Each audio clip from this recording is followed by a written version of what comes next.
rise, and shine. Get up and seize the day. You can do anything under the sun. When the sun powers everything, your phone, your home, and all that's in between. This is life on the golden grid. But is it the utopia we thought it would be?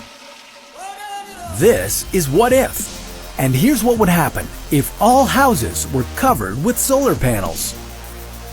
In 2018, the state of California passed a law requiring all new houses to be built with solar panels after 2020. Now, you might think this sounds both extreme and unfair, considering it will raise home prices by as much as $12,000, but it's a lot more sensible than you think.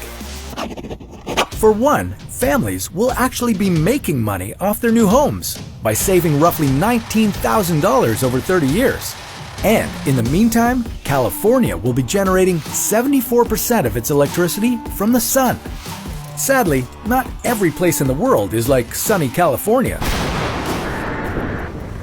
If we tried to follow their example, would we be setting ourselves up to fail? Actually, on the world stage, California's solar initiative is hardly impressive. In Australia, for example, roughly 15% of homes are already equipped with solar panels. And in Belgium, it's about 7% of homes.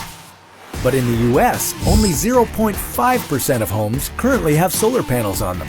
Of course, it could be a lot more. Like, a lot more. There are just over 8 billion square meters of suitable roof space in the US that, with solar panels, could produce 1,400 terawatt hours of electricity each year.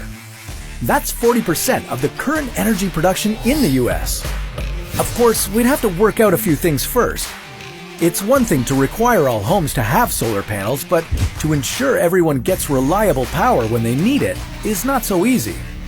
For example, some countries don't get as much sun as others do, or they simply have fewer people, or they have lower energy needs, making it unfeasible for them to rely only on solar power. Think of it this way. We said earlier that if every home in California was equipped with solar panels, the state could generate about 3/4 of its energy from solar power. But following the same initiative, a state like Wyoming, for example, would only be able to get about 14% of its energy from solar power. So the success of this kind of program really depends on managing people's expectations, based on the energy needs of a given region, the amount of sunlight that a region receives, and the population density within its borders. Places that are unable to go full-on solar would be encouraged to rely on other renewables suitable for their climates. The jump in global demand for solar panels would create millions of new jobs and businesses. To build all these new solar panels, we'd have to up our silicon and silver extraction, which would be great news for China since they're the world's leading silicon producer and the world's second biggest silver producer. We would need engineers to come up with effective ways to prevent power surges. Also known as solar spills, they occur when too much energy is generated during off-peak hours, like during the day when sunlight is greatest and demand is lowest.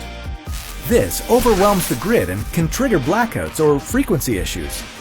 The challenge for our engineers then is to come up with ways to divert and store the excess energy that's produced, and then recall it when it's needed. Solar batteries are a possible solution, although it's a very expensive one. But with any luck, the high demand would reduce the costs associated with going solar.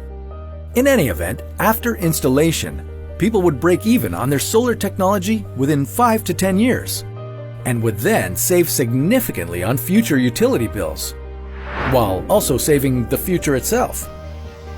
So, if this is what you see today, what might you see tomorrow? Make hay while the sun shines. Show a friend the future that we could have. And for more bright ideas, keep watching What If.